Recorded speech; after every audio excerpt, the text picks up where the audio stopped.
हाय, सकाळी-सकाळी सगळी कामं आवरून आपल्याला ऑफिसला निघायचं असतं ना, तेव्हा ऑफिसमध्ये एक चहाचं कप घेतो ना, ते एवढं भारी वाटतं, एकदम रिलॅक्स वाटतं. आणि सकाळी-सकाळी काय झालं, किती वाजता उठलो, काय गडबड झाली, हे आपण आपल्या कलीगला सांगत असतो. तसंही माझ्या बाबतीत काहीसं झालं. म्हटली चला व्हिडिओ इकडनं शूट करूया, कारण संध्याकाळी आम्ही छान असं शॉपिंगला जाणार आहोत. दीपकची आणि आयनशी साखरपुड्यासाठी काही खरेदी करायची होती. लास्ट टाईम मी तुम्हाला सांगितलं की काही घेणं शक्य झालं नव्हतं, म्हणून म्हटली अरे बाबा आत्ता तरी घे, नाही तर 2 दिवस फक्त उरलेले आहेत आणि तू नेमकं काय घेणार. म्हणून मग संध्याकाळी ती दोघं माझ्या डायरेक्ट ऑफिसमध्ये आले आणि त्याच्यानंतर आम्ही गेलो वाशीला.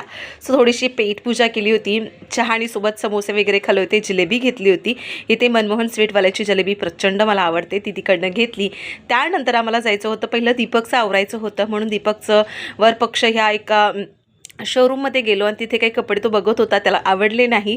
तर तो म्हणतो पहिलं मग आयांशचा घेऊया. म्हणून मग आयांशचे आम्ही 3-4 असे 3 पीसमध्ये कुर्ता वगैरे बघितले. त्यातला आम्ही एखादा फायनल करावा म्हणून आम्ही केला, कारण आता आमच्याकडे ताकद नव्हती इकडे तिकडे फिरण्याची आणि तोही कंटाळला होता खूप सारे कपडे एक्सचेंज करून. त्याच्यानंतर फायनली त्याचं एक आम्ही सिलेक्ट केलं आणि इथे बघा एक क्यूट अशी बेबी डॉल. तो म्हणतो मम्मा मला घरी घेऊन जायचं, हिला किती क्यूट आहे म्हणून.